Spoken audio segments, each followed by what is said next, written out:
اعوذ باللہ من الشیطان الرجیم بسم اللہ الرحمن الرحیم۔ شروع کرتی ہوں اللہ کے نام سے جو بڑا مہربان اور نہایت رحم کرنے والا ہے۔ السلام علیکم ورحمۃ اللہ وبرکاتہ۔ ام المدارس آن لائن اردو لیکچر میں ہمیشہ کی طرح آج بھی آپ کو خوش آمدید کہتے ہیں۔ بچوں، ہمارا سبق ہے کسان کی دانائی۔ کسان کی دانائی ایک لوک کہانی ہے۔ لوک کہانی کیا ہوتی ہے؟ جو کہ تہذیب کے حوالے سے دی گئی ہو اور اس میں کوئی نہ کوئی اخلاقی سبق یا اخلاقی نتیجہ موجود ہو۔ یہ ہماری لوک کہانی کیا تھی؟ لوک کہانی ہم اس کے تدریسی مقاصد بھی پڑھ چکے ہیں، ہم نے اس کے خاص الفاظ معنی اعراب بھی ڈسکس کر لیے اور ہم نے اس کی سبق کی ریڈنگ اور اس کے سوال جواب بھی کر چکے ہیں۔ تو لوک کہانی ایک کسان کی تھی جس نے اپنی عقل مندی سے وزیر کا عہدہ حاصل کیا تھا۔ ٹھیک ہے، تو آج ہم کیا پڑھنے جا رہے ہیں؟ آج ہم اس کی بقیہ مشق کے کچھ سوالات ہیں جن کو حل کرنے جا رہے ہیں۔ سب سے پہلے سوال نمبر 3 ہے۔ سوال نمبر 3، غور کیجیے اور بتائیے کیا کسان واقعی اس قابل تھا کہ اسے وزیر کا عہدہ دیا جاتا؟ اگر آپ بادشاہ ہوتے تو کسان کے ساتھ کیا سلوک کرتے؟ اب اس کے جوابات دیکھیے۔ کسان وزیر کے مقابلے میں واقعی دانا تھا، اس لیے بادشاہ نے اسے وزیر کا عہدہ دیا۔ اگر میں بادشاہ ہوتا تو میں بھی کسان کے ساتھ ایسا ہی سلوک کرتا۔ اگلا سوال دیکھیں۔ اگلا سوال ہے سوال نمبر 7، آپ کو وزیر خوش لوٹ گیا۔ اس جملے میں خوش کا لفظ دوبارہ آیا ہے۔ آپ اس طرح کے 3 لفظ اور سوچیں اور انہیں جملوں میں استعمال کریں، جیسے ہنستے ہنستے، دوڑتے دوڑتے اور روتے روتے۔ اب ان کے جملے دیکھیں۔ وہ روتے روتے یہاں پہ یہ غلط لکھا ہوا ہے، وہ روتے روتے زمین پر بیٹھ گیا۔ اس کو آپ نے اس طرح لکھ لینا ہے، زمین پر بیٹھ گیا۔ ٹھیک ہے۔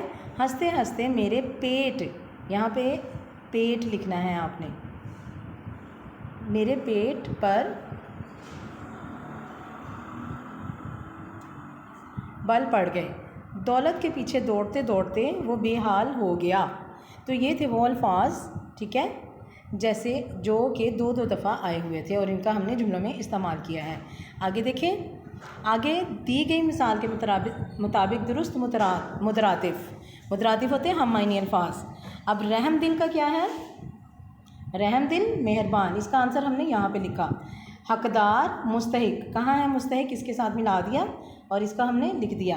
غریب کہتے ہیں مفلس کو، ٹھیک ہے، تو وہ ہم نے یہاں پہ لکھ دیا۔ قرض کہتے ہیں ادھار کو، یہ میں نے یہاں پہ لکھ دیا۔ اس کے بعد آ جائے گاؤں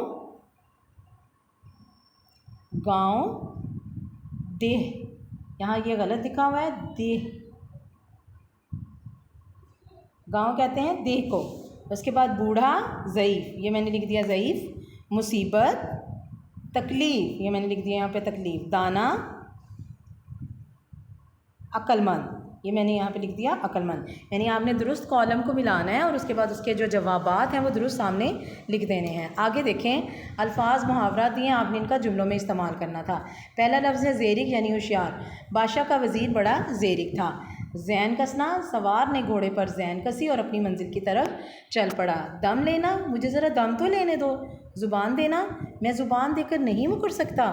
آگ بگولا ہونا، قاضی مجرم کو دیکھتے ہی آگ بگولا ہو گیا۔ تیش میں آ جانا، بادشاہ کسان کی وعدہ خلافی پر تیش میں آ گیا۔ اشش کرنا، حاضرین دربار کسان کی دانائی پر اشش کر اٹھے۔ سراہنا، سب نے قاضی کے فیصلے کو سراہا۔